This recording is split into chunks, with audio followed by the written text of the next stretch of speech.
Assalamualaikum warahmatullahi wabarakatuh. Waalaikumsalam warahmatullahi wabarakatuh. Selamat pagi. Pagi.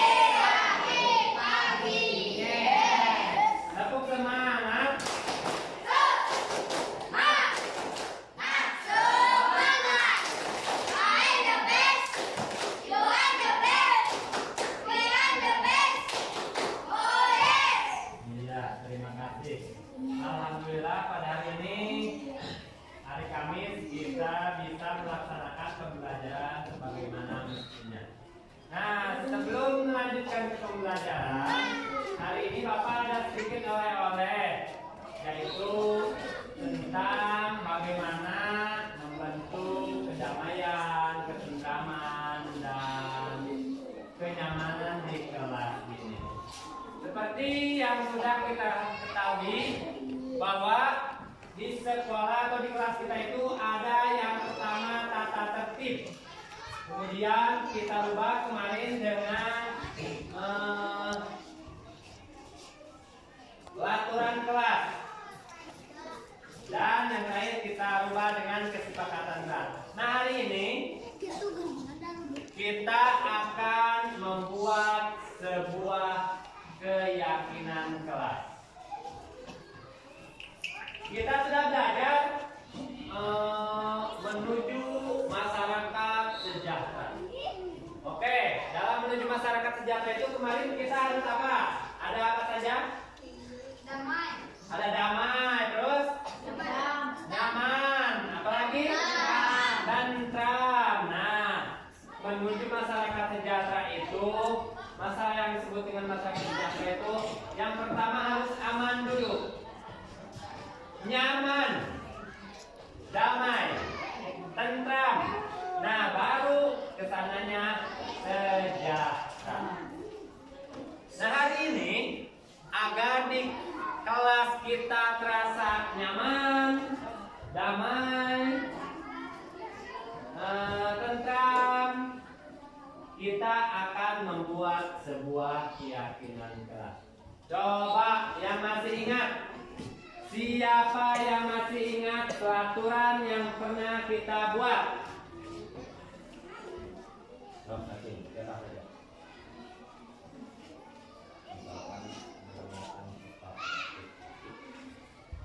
Oke, Pak, berdiri. Apa peraturan yang telah kita buat kemarin?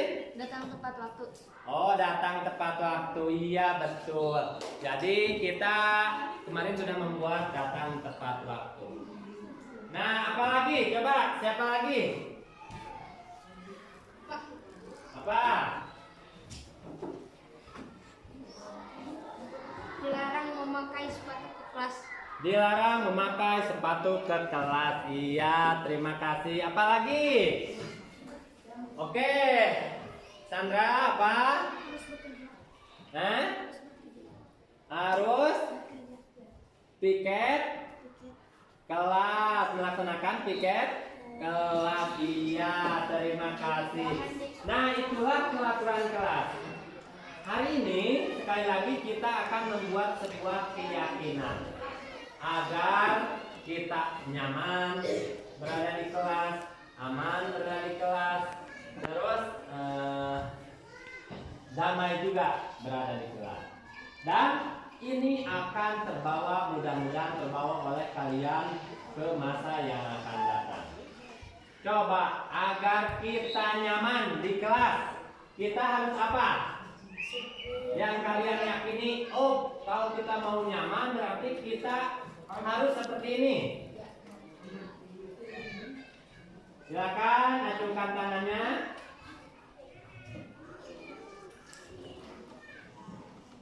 Silakan. Kalau ingin nyaman di kelas, kira-kira harus seperti apa? Kelasnya harus seperti apa? Ini, oke, Arofatul. Kelasnya harus seperti apa? Menjaga kebersihan. Oh, menjaga kebersihan, bersih ya kelasnya. Apalagi?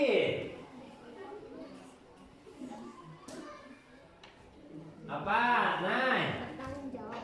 Wah, bertanggung jawab. Oke, terima kasih. Nah, Bapak akan bagikan ini. Bapak punya kertas, kalian boleh ngobrol dengan temannya dan tuliskan satu ataupun dua keyakinan kelas sesuai dengan kelompoknya. Sekali lagi, keyakinan kelas itu apa yang kalian yakini. Oh, ini benar. Contohnya, agar damai, agar nyaman itu kelasnya harus bersih. Berarti kita harus membersihkan kelas. Oh, keyakinan kelas itu kita harus bekerja. Ya. Selanjutnya, Bapak, ini ada ini, silakan diisi. Kemudian kalau udah kita tempel di depan.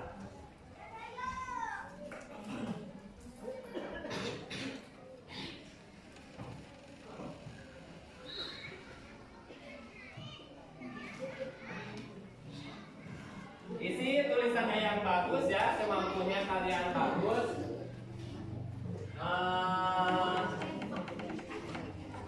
Silakan ngobrol jam kemana. Oh, keyakinan saya seperti ini. Keyakinan saya seperti ini. Silakan ditulis. Ini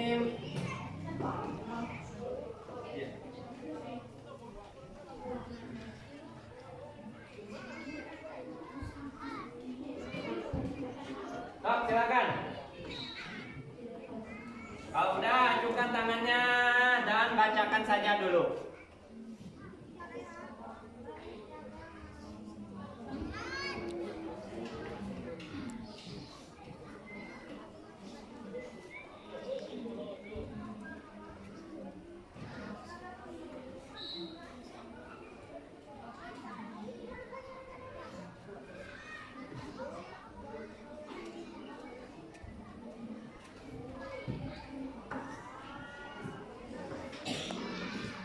Tulisnya mau 2, 3 silakan, terserah.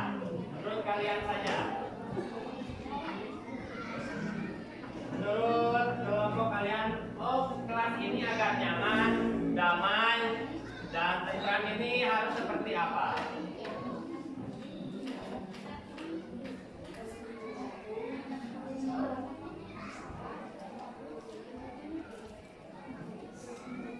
Bentuk keyakinan itu adalah sesuatu yang harus dilakukan karena kita menghargai diri kita sendiri, juga orang lain.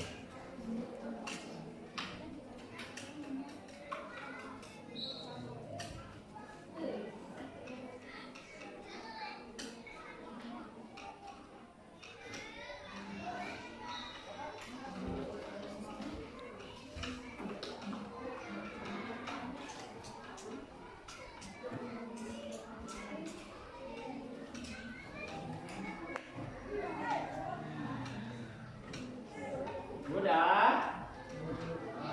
Oke, silakan.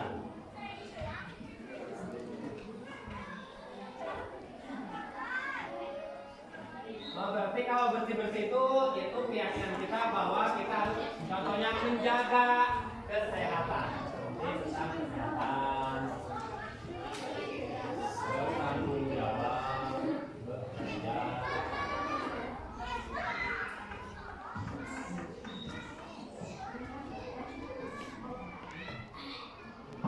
Oke, siapa yang sudah selesai? Oke.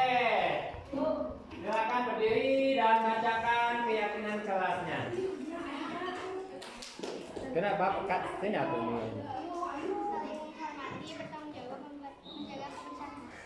Oke. Saling menghormati menurut kelompok 4, kita harus saling menghormati, bertanggung jawab dan bertanggung jawab itulah keyakinan kelas yang kelompok 4 buat. Silakan yang lainnya.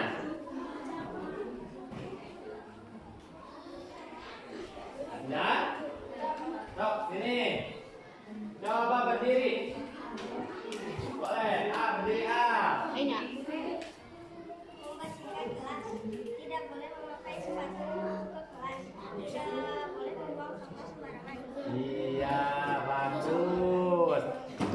keyakinan kelas dari kelompok 7. Oke, kelompok mana lagi? Oke, nih. Saling membantu, saling tanggung jawab, harus disiplin. Nah, saling membantu, bertanggung jawab, dan selalu disiplin. Wah, hebat. Lanjut.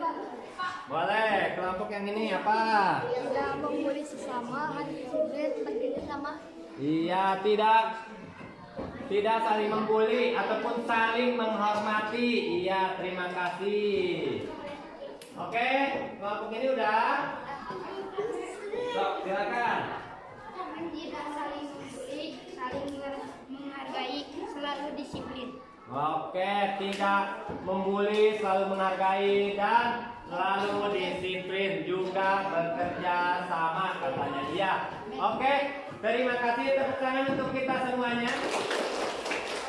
Mudah-mudahan itu keyakinan yang dapat kalian laksanakan. Oke, sekarang silakan ditempel keyakinan kelasnya masing-masing di sini. Oke, silakan.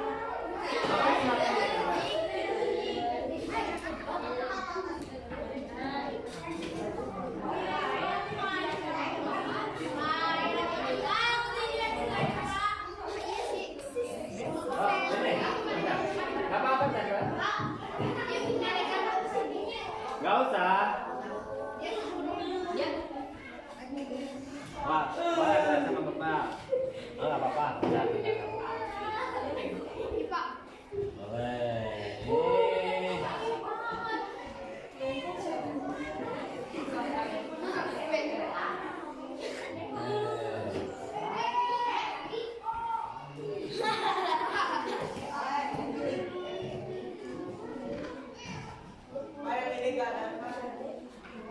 Apa nanti aja.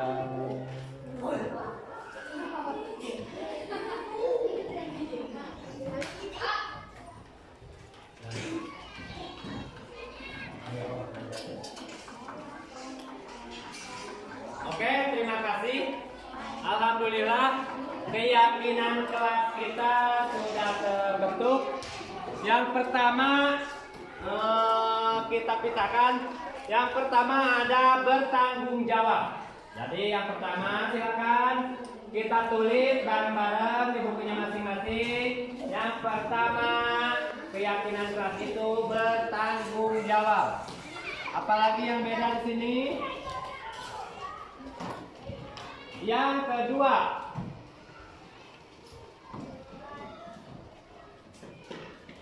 kedua, saling menghormati.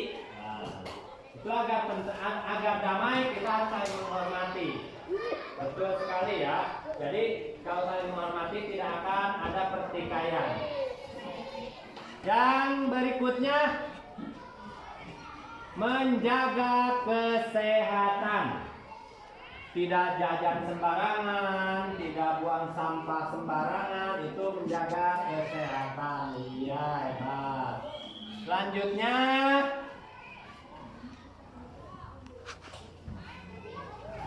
bekerja. Bekerja itu artinya ketika ada orang lain yang bekerja, kita harus bekerja. Ketika ada tugas kita harus kerjakan, itu artinya bahwa bekerja itu adalah sebuah keyakinan yang harus kita laksanakan. Oke, Bapak lihat lagi. Ada bertanggung jawab. Nah, bertanggung jawab. Jadi ketika kalian meminjam buku, dikembalikan pada tempatnya. Meminjam buku teman, buku perpustakaan, itu bertanggung jawab ya. Datang tepat waktu juga bertanggung jawab. Oke, selanjutnya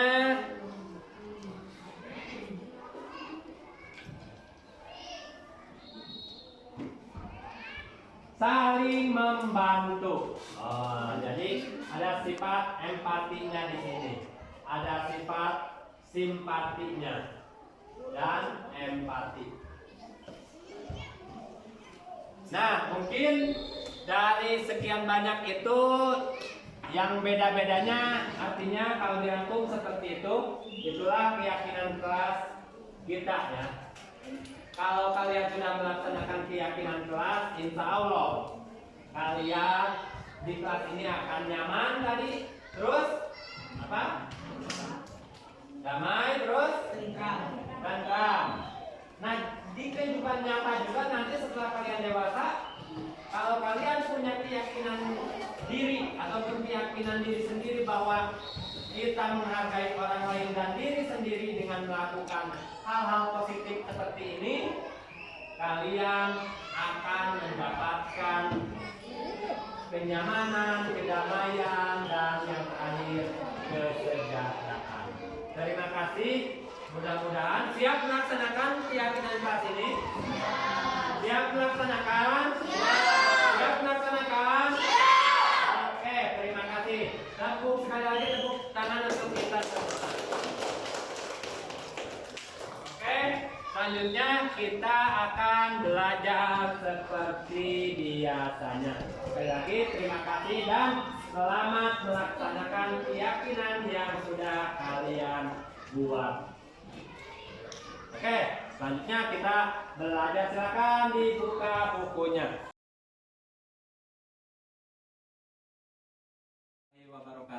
Waalaikumsalam. Alhamdulillah pada hari ini kita dapat berkumpul dalam acara penyampaian materi mengenai budaya positif. Pertama-tama terima kasih atas waktu rekan-rekan yang dapat menyempatkan waktu untuk mengikuti mengembangkan diri mengenai budaya positif. Sesuai dengan judulnya tadi, budaya positif. Apa sih budaya positif itu? Kalau kita melihat budaya, berarti budaya itu kan pembiasaan nilai-nilai positif di sekolah melalui kegiatan-kegiatan, serangkaian kegiatan yang akhirnya menimbulkan kebiasaan positif ataupun budaya positif. Untuk apa? Nah, di sini kita sering melakukan kegiatan yang kepada peserta didik kita mengenai bagaimana menghukum dan seterusnya. Apakah hukuman dapat mendisiplinkan anak? Menurut Bapak Ibu? Tidak. Pemberi hukuman dengan hal positif seperti membaca atau membersihkan halaman sekolah dapat meningkatkan disiplin anak? Bisa ya. Nah, kegiatan ini kita mulai dengan disiplin positif. Sebetulnya disiplin positif itu kita aku udah disiplin. Kalau kita harus disiplin. Disiplin di sini sebetulnya kita sudah menyalahkan arti dari disiplin itu. Karena disiplin itu artinya, nah di sini, apakah mana disiplin itu? Sebetulnya disiplin itu artinya belajar, bukan tapi kita menyalahartikan bahwa disiplin itu adalah merubah sesuatu yang dilakukan seseorang pada orang lain untuk mendapatkan kepatuhan. Itu disiplin yang kita pahami saat ini. Sebetulnya disiplin itu dari bahasa Latin yang disiplina artinya belajar. Artinya belajar yaitu tadi pembiasaan itu adalah disiplin artinya.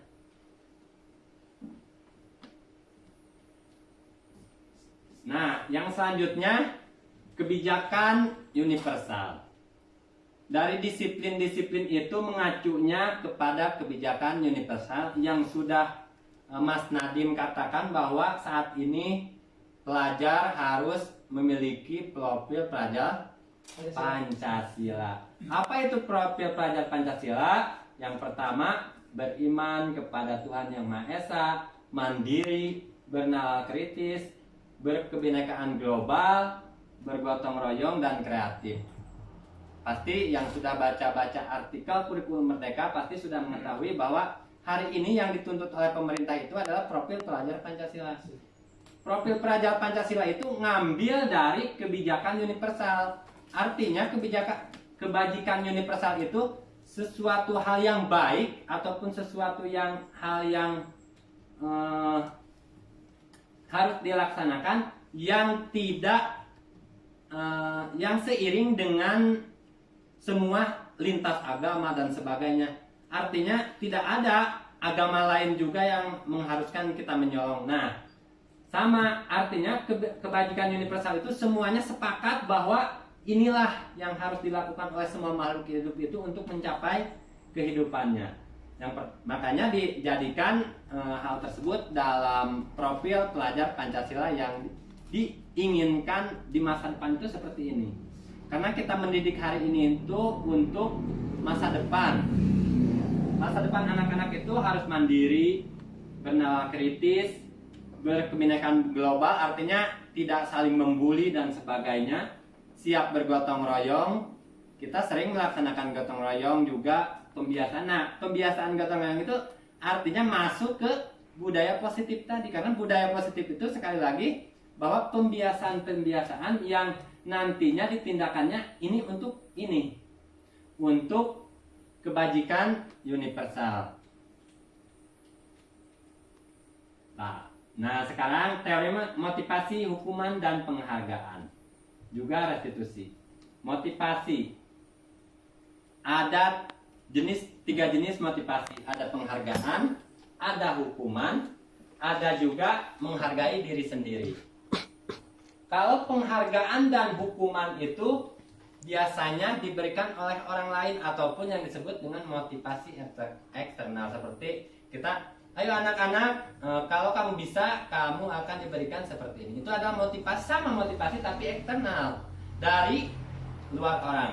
Seperti halnya kita memakai sabuk pengaman ketika berkendara ataupun memakai helm ketika berkendara, itu inti dari kebanyakan manusia saat ini itu bukan karena menghargai dirinya.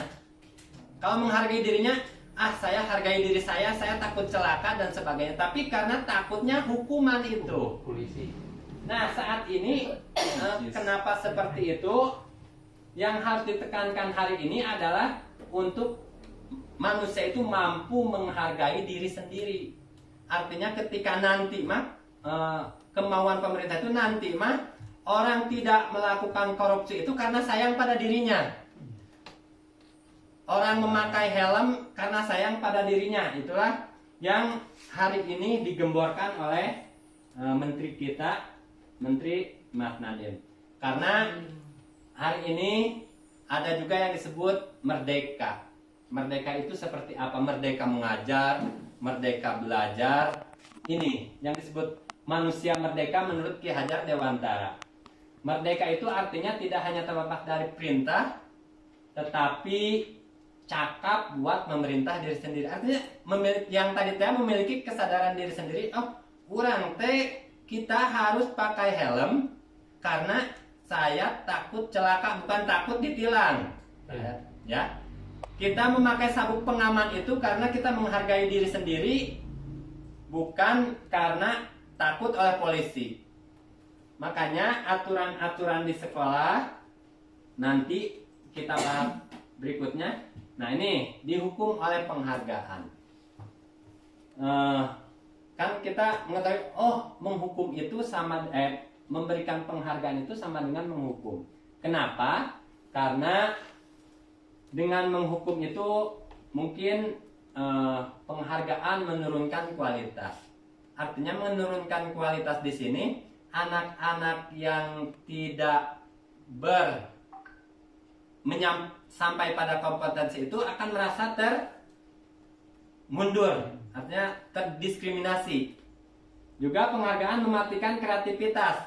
Artinya yang lain itu, yang satu sudah sampai ke A, yang lain udah ada orang lain, saya mah udah Nah, itu. Artinya di sini dihukum dengan penghargaan. Mungkin saat ini penghargaan seperti itu, mudah-mudahan seperti kita samen dan sebagainya. Kalau memberikan penghargaan itu harus secara khusus. Artinya secara khusus itu dipanggil anaknya, jangan sampai diketahui oleh orang lain. Secara pribadi sama. Dan semua murid. Nah, kalau semua murid anak yang dia mah bagus dalam apa, semua anak itu harus diberikan penghargaan kalau mau secara umum, dan juga fokus pada proses. Artinya bukan penghargaan itu bukan diberikan sesuatu yang mencapai A-nya di atas, tapi prosesnya yang akan kita hargai dalam sebuah pembelajaran hari ini. Bahkan nanti ada wacana menilai saja, nanti kita tidak akan diberikan kesempatan untuk menilai. Karena nanti tidak ada nilai 70 dan seterusnya. Karena kemarin kan ranking sudah ditiadakan.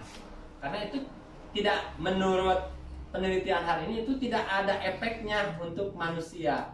Karena proses itulah yang disebut dengan belajar ataupun disiplin.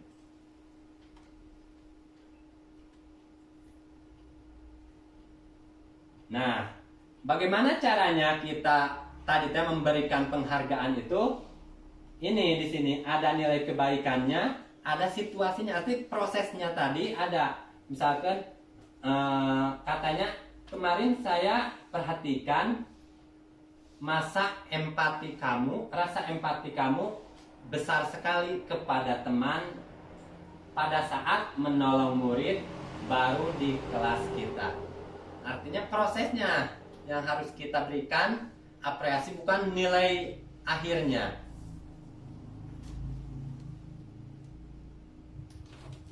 Nah, sekarang tindakan guru. Tindakan guru itu ada 2, dan akhirnya ada 3. Tapi yang pertama, hukuman atau konsekuensi. Mencatat 100 kali di dalam buku kalimat. Coba di sini Bapak Ibu mudah-mudahan sudah paham apa itu hukuman dan apa konsekuensi. Mencatat 100 kali di dalam buku kalimat, saya tidak akan terlambat lagi karena terlambat ke sekolah. Kira-kira hukuman atau konsekuensi? Konsekuensi. Ya. Berarti silakan Kak bacakan ke Sadayana. Coba dibaca mana yang konsekuensi, mana yang hukuman. Yang satu, lari mengelilingi lapangan itu adalah hukuman. Hukuman. Yang satu konsekuensi berarti. Ah, Yang kedua, terus itu diminta push up itu masih hukuman. hukuman. Mengerti atas tugas teman itu konsekuensi. Konsekuensi. Terus membersihkan Tumpahan air di meja tulis karena tersenggol pada saat belajar. konsekuensi. Ya. Murid disuruh untuk mengenakan sepatu seharian, tidak mengenakan sepatu seharian di sekolah karena tidak mengenakan sepatu hitam. Hukuman. Lari mengelilingi lapangan. Kalau menurut saya Pak Edi itu mah semuanya konsekuensi, tidak ada hukuman. Tidak ada hukuman. Coba lihat jawabannya. Ada di sini Coba jawabannya. Pak Hedi kan. Ada hukuman. Yang pertama itu hukuman. Hukuman. Yang kedua konsekuensi. Dari sini, apa bedanya hukuman dan konsekuensi? Hukuman mah berbentuk fisikah gitu beneran. Kalau konsekuensi itu kesepakatan dari kesalahan anak atau pelanggar. Kamu tuh ayo jawab. Hukuman apa? Hukuman lebih ke person, Pak. Kalau konsekuensi mah ada dampak buat orang lain. Ada dampak. Iya, person, kalau di sini- ada dampak buat orang lain. Kalau seorang mengartikan kertas teman yang coret-coret, dia secara konsekuensinya bertanggung jawab, ada tanggung jawabnya. Jadi dia teh menggantikan yang rusak tuh. Nah, terus membersihkan tumpahan. Oh, ini karena perilaku saya, gara-gara orang tanggung jawab. Nah, kalau yang misalkan hukuman, dia kunang harus 100 kali push up, padahal orang terus akun guru. Nah, gitu kan? Itu. Pak Herman boleh. Hukuman cek Pak Herman, sarwa cek kayak Ponyang. Pak Opi, Hukuman Pak Opi, coba. Pak Opi. Beda hukuman. Hukuman di penjara. Artinya Ya. hukuman itu tidak ada kaitan dengan apa yang sudah dilakukan. Sedangkan konsekuensi itu ada kaitannya dengan yang sudah dilakukan.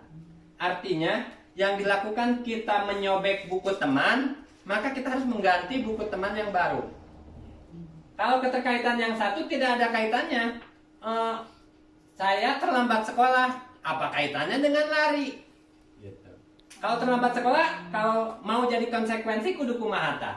Harus bagaimana kira-kira kalau harus ada kaitannya? Kaitannya. Kalau terlambat. Kamu terlambat.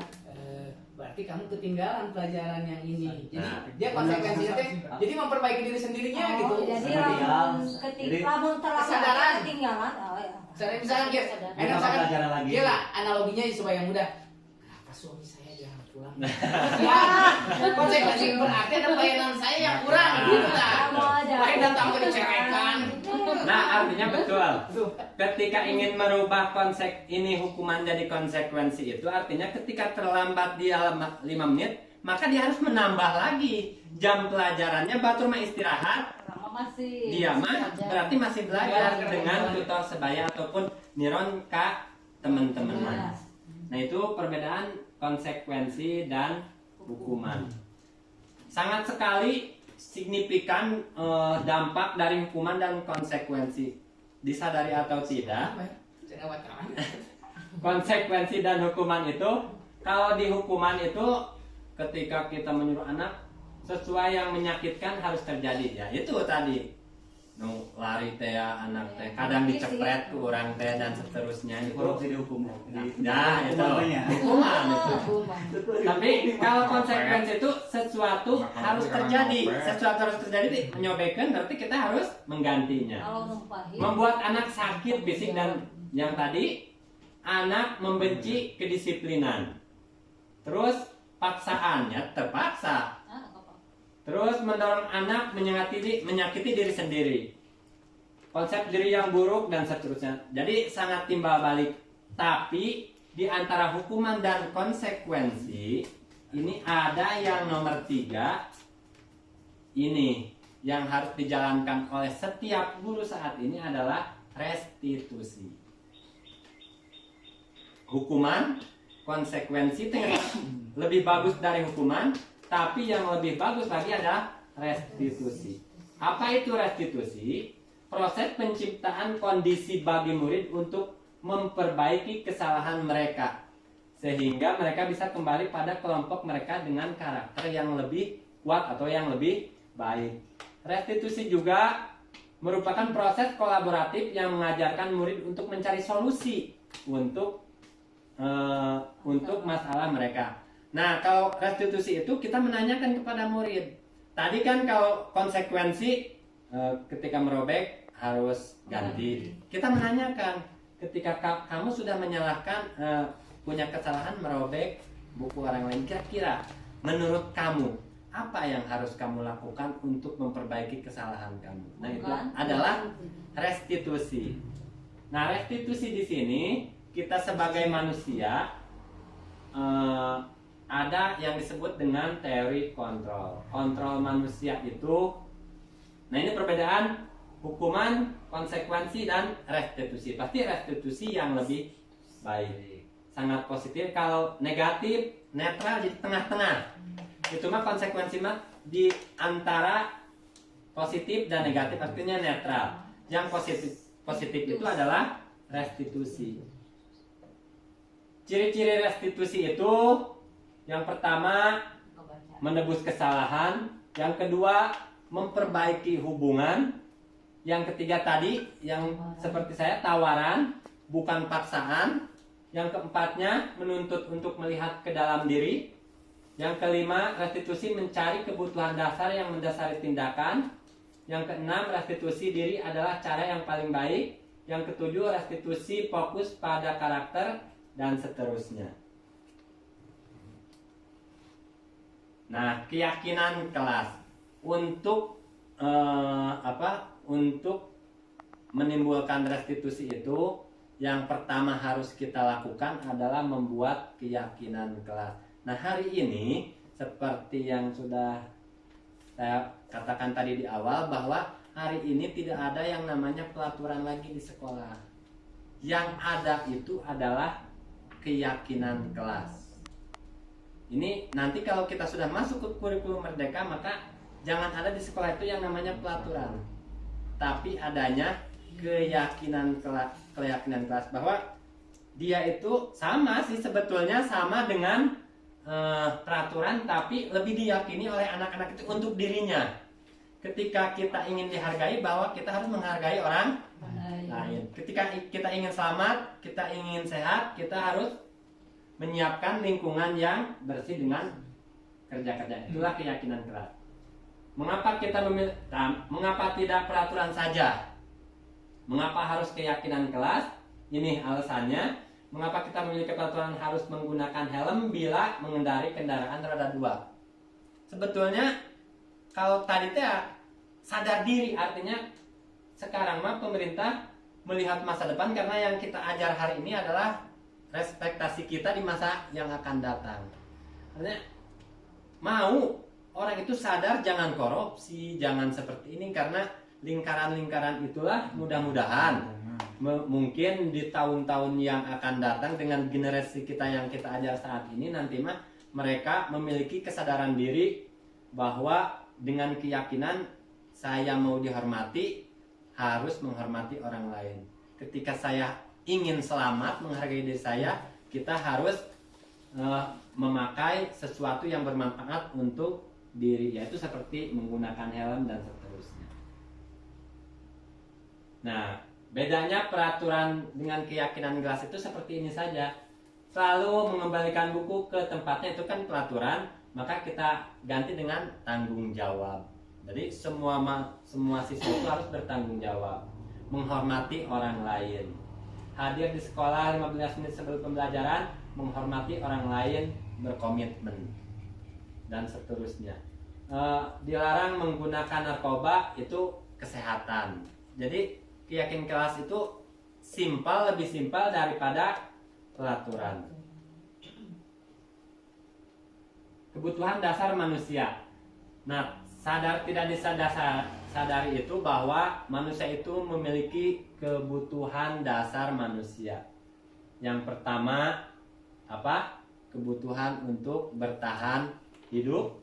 Yang kedua, kasih sayang dan rasa ingin diterima, ingin berkuasa atau penguasaan, ingin kebebasan, ingin kesenangan. Nah, apa hubungannya dengan yang tadi?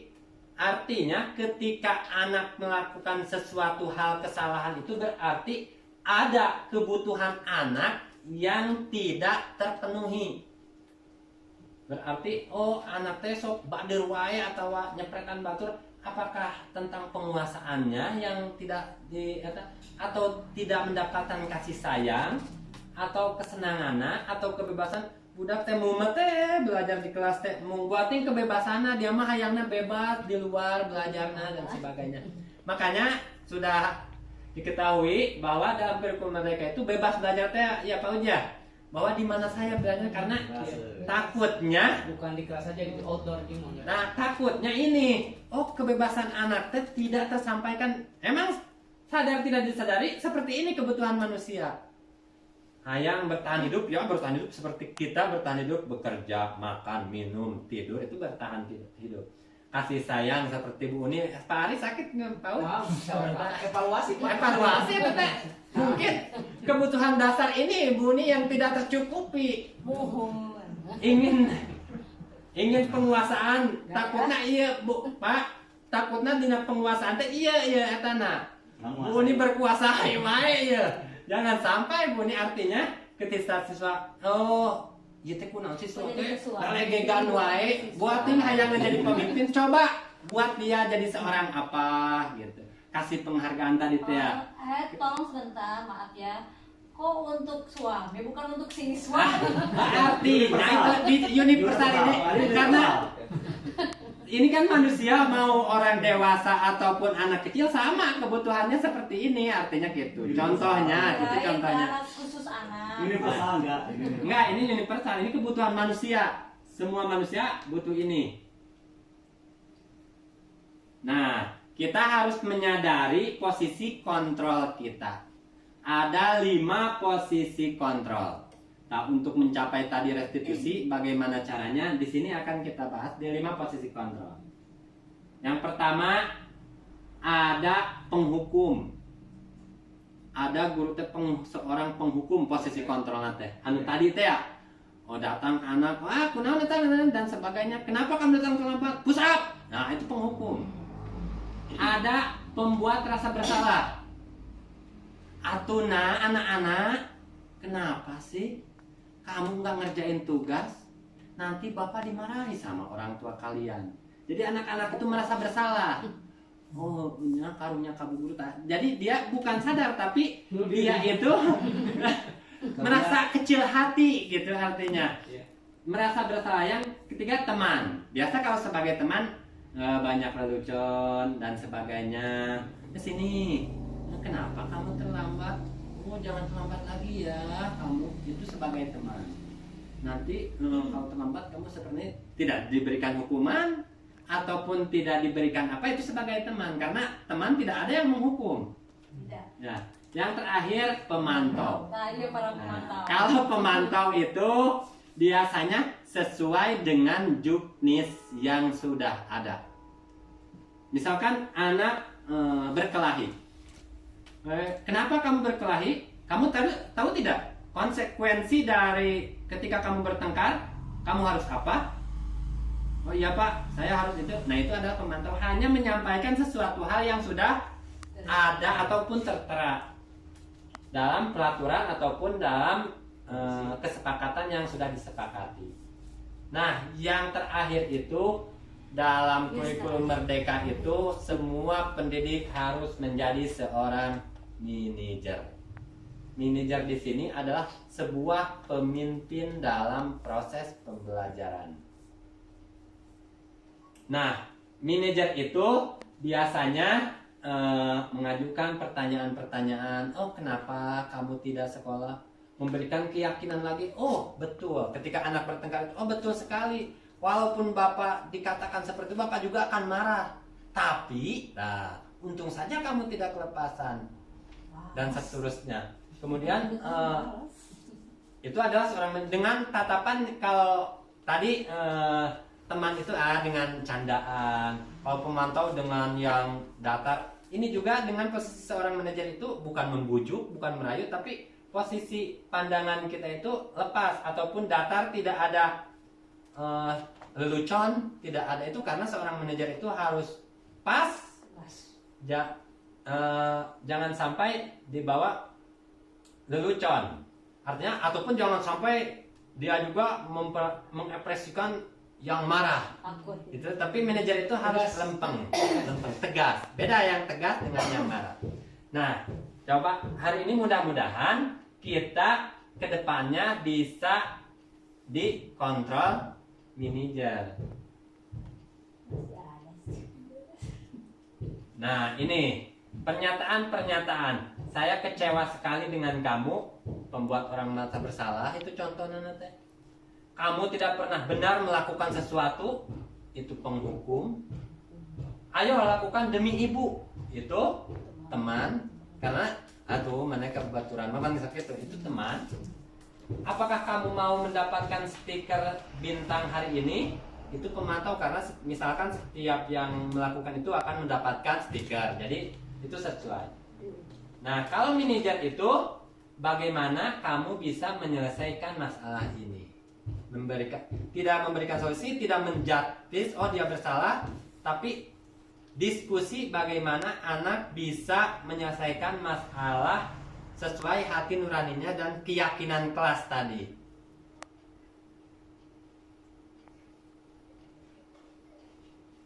Nah, ini segitiga restitusi itu yang tadi sudah dibahas. Ini adalah segitiga restitusi. Mudah-mudahan nanti akan saya di-share ininya, filenya, karena inilah yang harus dilaksanakan oleh seorang guru hari ini. Hari ini ke depan seorang guru itu ketika mendapatkan masalah dengan anak itu seperti ini.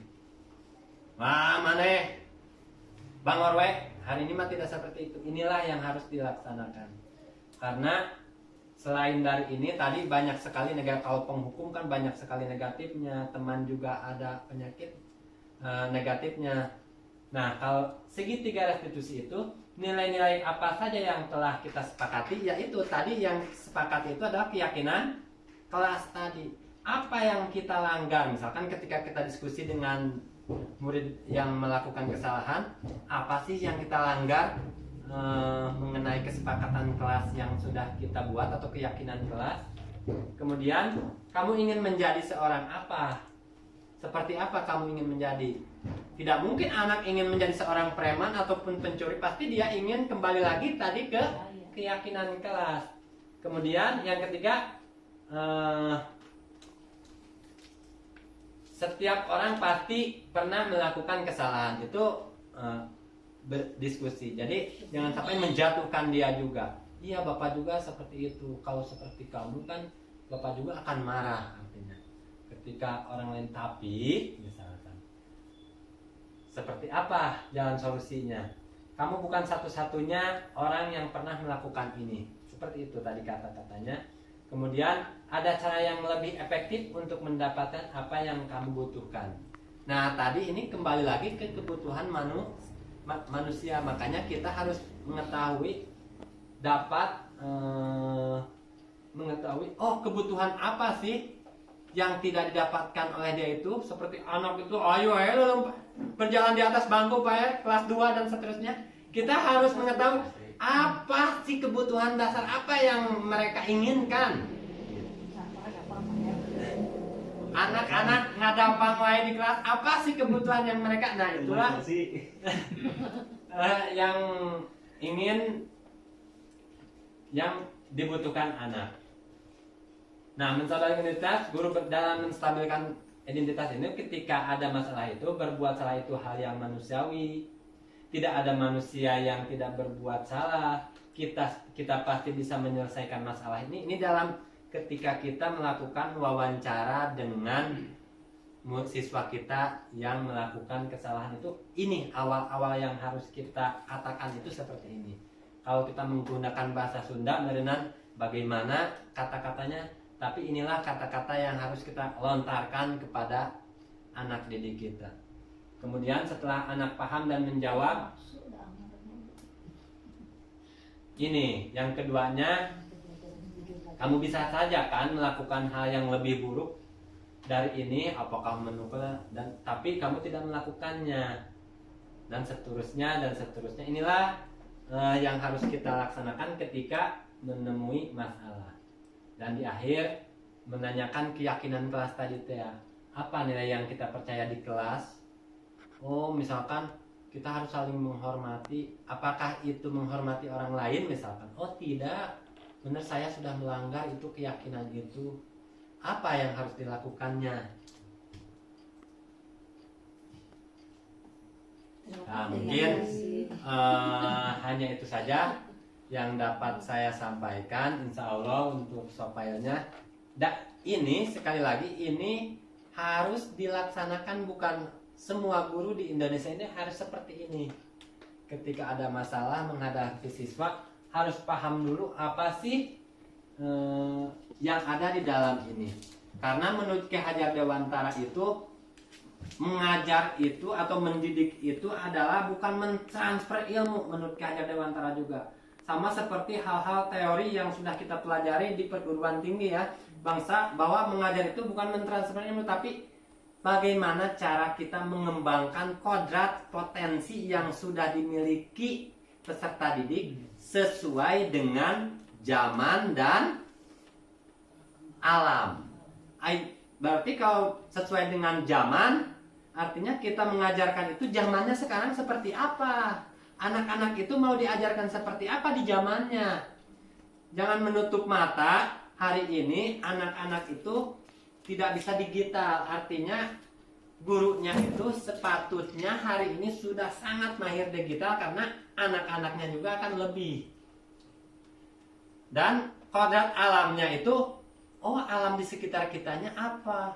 Oh anak-anak kita harus ajarkan gotong royong, kearifan lokal yang ada di kita. Jangan sampai gotong royong. Kan hari ini sering diketahui bahwa masyarakat kita itu ketika ada membangun masjid, kita sama-sama melihat tetangga mau membangun rumah, biasanya sama-sama.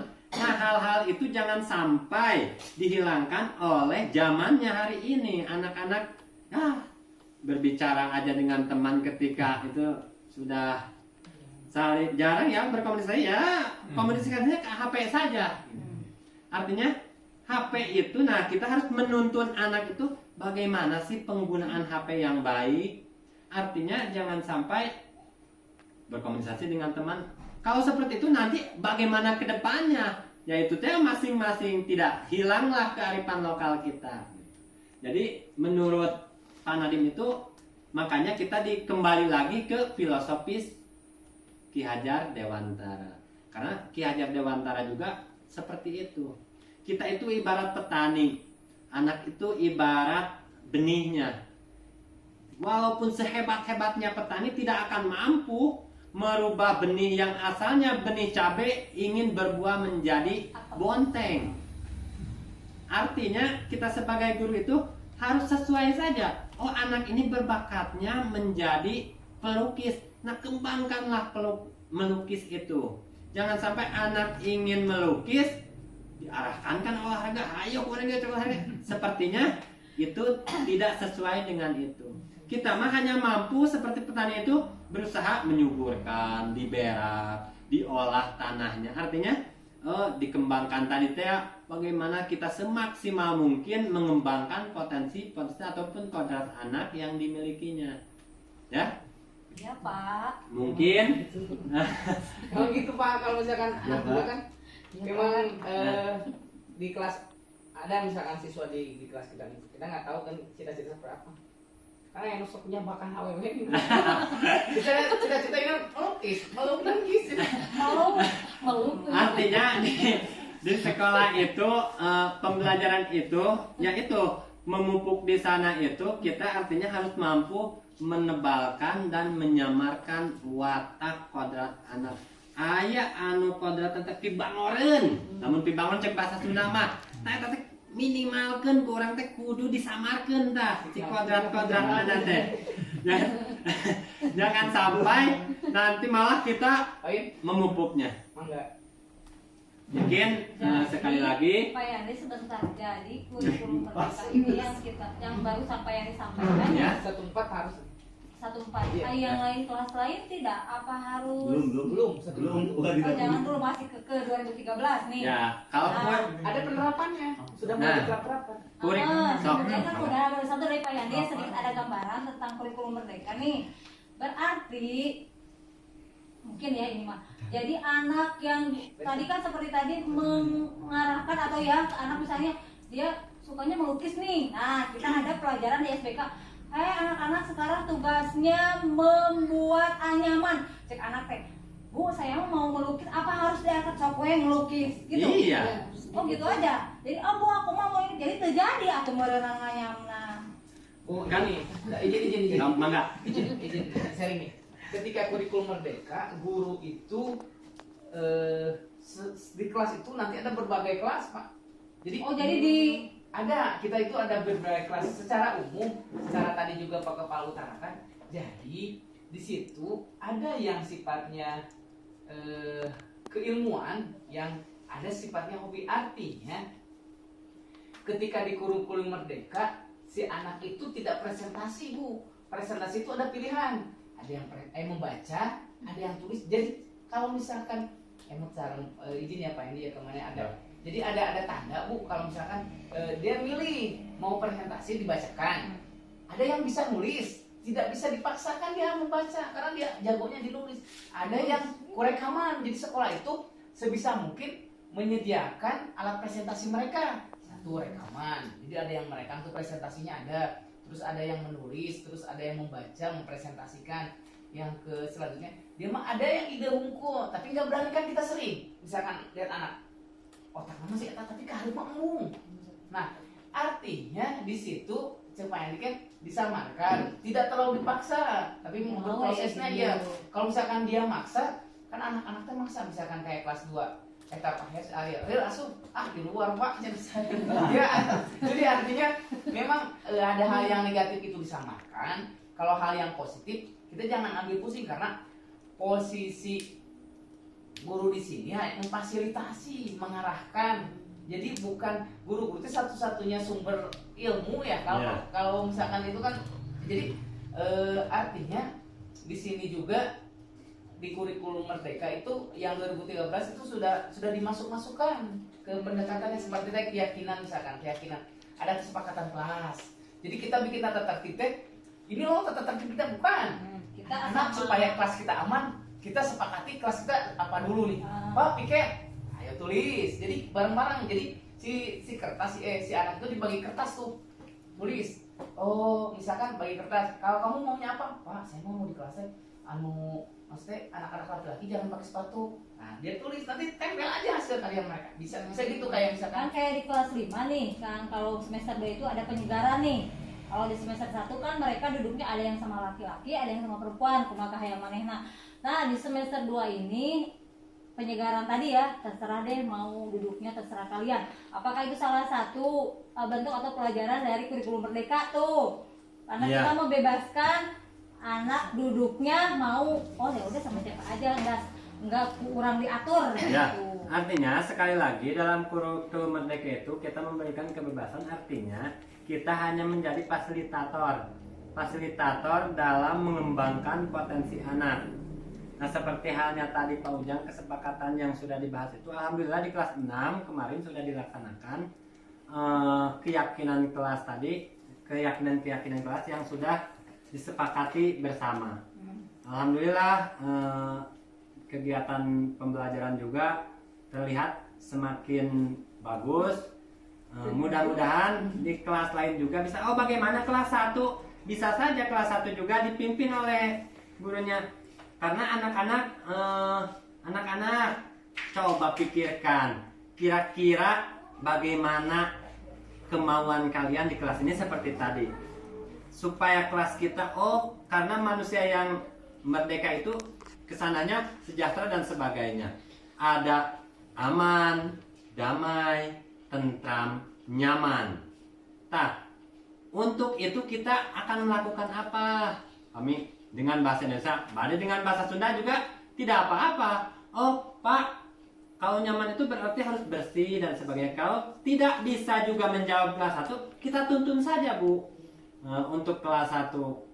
Untuk kalau yakin kalau kelas 4, 5 itu wah berpikirnya udah pada hebat. Wah, Pak, ingin seperti ini kelas teh. Ingin seperti ini. Nah, dan juga saya rencana di kelas 6 itu juga ada yang disebut kelas kreatif.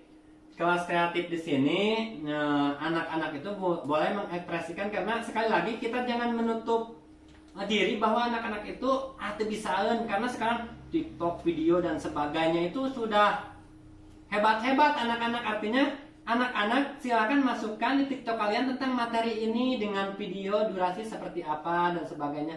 Sudah saya bagikan juga ke teman-teman bahwa hasilnya cukup memuaskan, artinya wah kita juga ternyata anak-anak bisa seperti ini. Kan saya tidak tahu bahwa hasil anak itu akan seperti itu, seperti yang kemarin sudah tuh lihat video anak-anak kan sudah saya berikan artinya sudah saya kasih tahu kepada ibu-ibu juga, ternyata anak-anak itu bisa seperti itu. Kenapa sih tidak setiap hari? Makanya setiap hari Sabtu di kelas saya ada kelas kreatif, artinya seperti itu.